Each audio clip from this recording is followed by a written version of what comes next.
Number one was frame. Number two was the lock. So you have 3 incoming and 3 outgoing. These are going to the metal pieces which we know as bus. Let me move it around. So you have 3 incoming, 3 outgoing. The cable is not going to be connected here. The cable is already connected to the bus. This one you're going to have, let me see if I have a bus piece here. Aluminum piece. So this comes in here. I mean, it should be solid, but it goes here. So you have 3 of these for A phase, B phase, and C phase.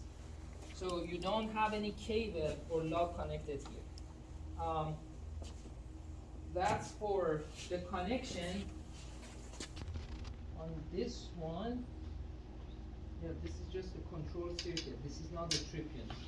Trip unit is not here. They removed it before they give it to us. And this is coming from AES. It's a power plant in Huntington Beach. Donation. Is that the big one on the coast? Yeah. South of Huntington Beach, right off the coast, Yeah. next to Seal Beach. And they put in gas turbines. Yeah, we have a student, Keith Ivy. He was really good, and now he's working for Edison, as a matter of fact. So what else? The arches. So let's talk about the operating mechanism. We have a handle here, so we set. Now it says close. Simple as that, right? Now, how do you open it? Opening, and every time you close or open, just say it loud, just in case if it makes a loud noise, everyone is aware. But yeah, closing, opening, that's your operating mechanism. Now So the sensor will be on the other side? what sensor? The one that is missing? Yeah, the trip unit, yeah, if it's not in here. Now, these are the arc chutes. Yeah, it's gonna be installed here. These are the arc chutes.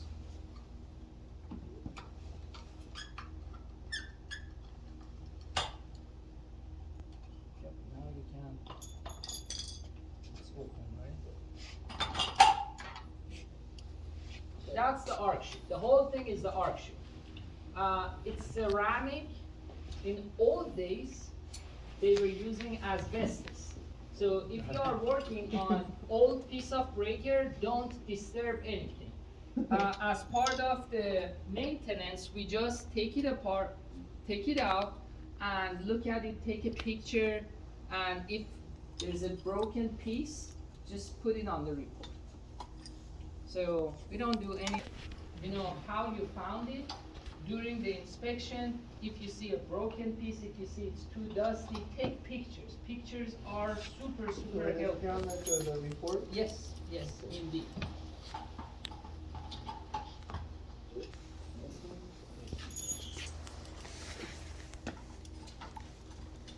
And once you are done, take pictures, how you put it back in service. What's that part, like, that feels like calcium, like a, what kind, is that like a type of stone in there? Take this out, everything is gonna fall apart. So you have some metal pieces, but what's holding them together? Yes, it's ceramic. So ceramic, they are using ceramic because it has a really good thermal capacity. When the arcing is happening, it produces a lot of. Like where the blade comes out, is that like what essentially it would The be? concept is the same. Yes. The concept is the same. Now, where does that arc come from? That's the arc chute. But where does the arc come from? That's gonna be the main contacts here. Now, I'm gonna operate the circuit breaker, and you can look at the operation, okay? So, how many contacts do you see here? Three. 3? No. I mean, A phase, B phase, C phase, huh? Yes. So, before we discuss the contacts, do you know which one is A phase? Which one is left to the right? Left to right. left? Okay, left to right of Miguel or of me? Yes. If you're standing in front, left to right. If you're standing in the back, it's mirrored, Yeah. right to left. So left to right. This is A phase, B phase, and C phase. NEC. So now, when I try to operate it, you have one stationary contact and you have one moving contact. Let me put it this way so everyone can see. So again, you have the moving contact and you have the stationary.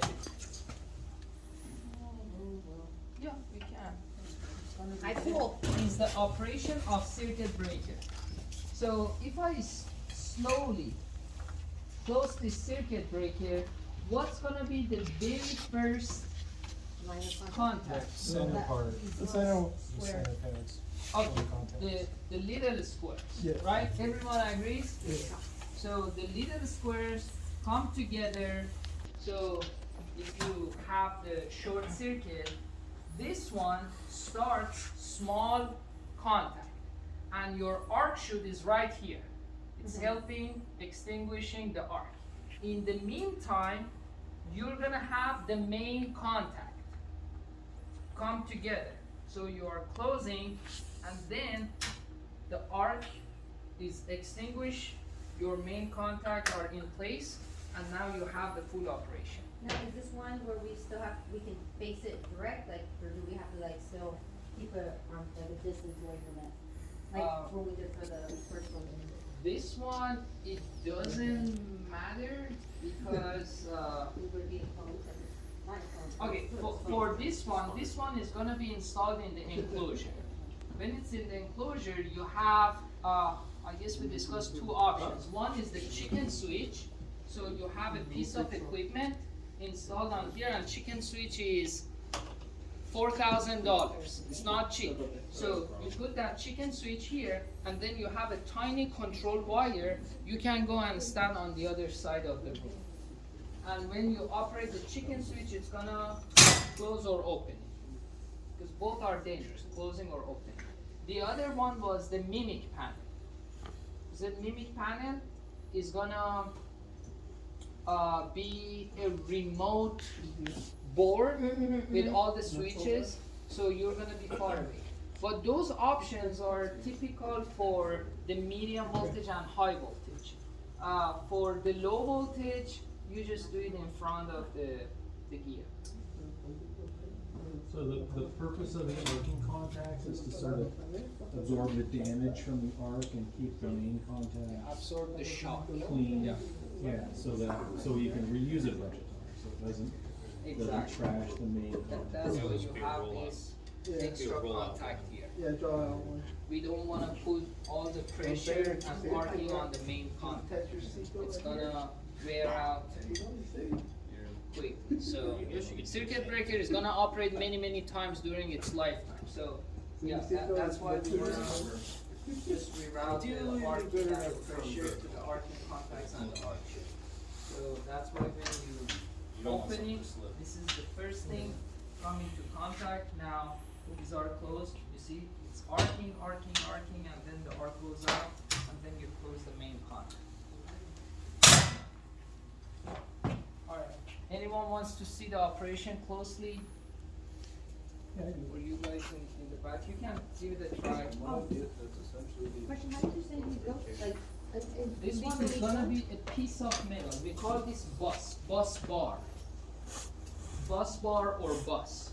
So this one is gonna go, this is not a good example because it's too large. But you have something similar to this one here. No, See, you have one, for 3 phases, one for each phase. So you're not gonna have a cable connected. and there's one in here, one in here, or just it's one? You have 6 individual, Okay. 3 incoming, 3 outgoing. Take a Now, picture of what it looks like from most of the time, you have the contact on top, your incoming power. So the line side and then the load side, most of the time.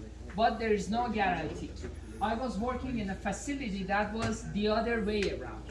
The main power, the direction of the power was coming from the bottom, and then it was exiting through the top connections. So there's no guarantee. Again, most of the time it goes from top to bottom, but not necessarily true for 100% of the cases. Do they usually indicate that on like the nameplate? Like which, Well, line you, side, which not is on the line nameplate side? because the breaker doesn't matter. You know, the breaker is just like a switch in your house. Does it matter if the current goes from top to bottom or bottom to top? You can still open up the switch, right?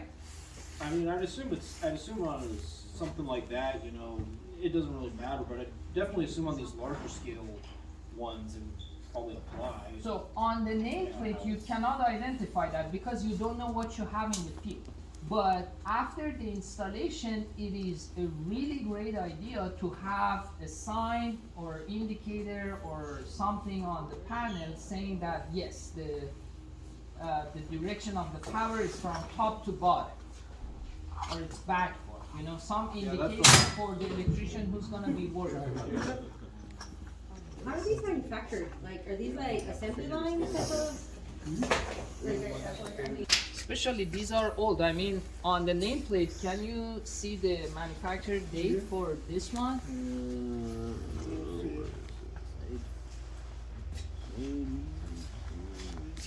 Doesn't say, huh? Made in USA though. Yeah, these are old. I mean, yeah, these are old. Back then we didn't have any automation, so this one for sure is 100% handmade. But if you're asking for the new one, China. Plastic. yeah, I mean, you're Last 3 right, I times. mean, Broken, throwaway. You could probably put this back in the system and it would still Isn't work. it, no, is that Mexico? Mexico. The breakers and their panels are made in Mexico now, Oh shit. and cable too. It's better than China though. Transformers too. Yeah. Again, labor probably- is China just 5-year-olds are as making them. I guarantee you could probably slap this thing back in a panel and it would probably operate for the next 50 years. This is could be worked on. The other stuff's probably just throwaway. Well, I don't know. They don't play around. It just says. China, it says here was here. Okay, 60s. Reliable. Right before I was born. When was the last year they operated? So what were you saying, sir, about Eaton Bottom in 90. This absorbs the contact with the Do the operation. I mean, here's the handle, and you're gonna see What's the yourself. year of manufacturing for this thing? Probably Go the slow. 60s. Okay, the top part first. Yeah, the top part first. This is the arcing contact. This is the main contact. That series, Okay. the DB25. And then it's DB25. close it Then up. once the arc is extinguished, then the whole current is gonna pass through the main contacts, which is here. Do I lift it up more? Yeah, Oh, okay. Locks up. And then to release it, just that way. backward. Yeah. Let me get it. Nice. Cool. Operate this thing. This is a circuit breaker or main disconnect. This is the circuit breaker. Circuit breaker. Opening. Good job. Disconnect is typically a switch. It's Just like one lever. It's not a smart. So that's the main Oh. difference between the switch. The switch that we were operating last week Yeah. is The one We by did the it on solar Tuesday. solar panel or the one on Tuesday here? the one that we did on Tuesday. cabinet? Opening and closing. That's a switch. It's not a Okay. smart. Okay. It's just a switch. This is a breaker. Breaker is a smart. It it has can that- sense the abnormal condition. Now this one is missing the trip unit. The That's- trip unit. That's what makes it smart. Yeah, the automated- trip unit is the brain of the breaker. And it measures the current or the voltage, and it trips if it's too out of Got a range. year In date old on days, this. it was by metal elements. So I got a year date, 1957. Whoa. 1957. Dang. Where did you get that? He looked it up. Okay, good to know. So I have two quick questions. Sure. So this one trips it if you pull it out. Right? So I'm That's a guessing mechanical- Westinghouse is probably the first. Just to make sure it's not. And then there's a solenoid over here. That's what trips it through the trip unit, right? There's a this little solenoid under here triggers. The other one, I assume that's the safety latch. Yeah. But yes, this one you're right. This is So that solenoid somehow runs, and then sends the trip signal to this one. Yeah. Well, there's a mechanical something or other that triggers it. In 1957, the only mechanism we had was bimetal pieces. So you have two metal pieces together, and when you run a lot of current, short circuit or overload, that bimetal element is What does gonna. the solenoid do then? Right? Isn't that a solenoid in there? Yeah, but it should be connected to something, right? Right? Oh yeah, but so I'm just saying that triggers it. Yeah. So but it's not bimetal, I don't think. But what triggers this one is bimetal. Oh, That's okay. what I'm saying. Oh, okay. So In the sense in the Yeah. trip unit. Okay.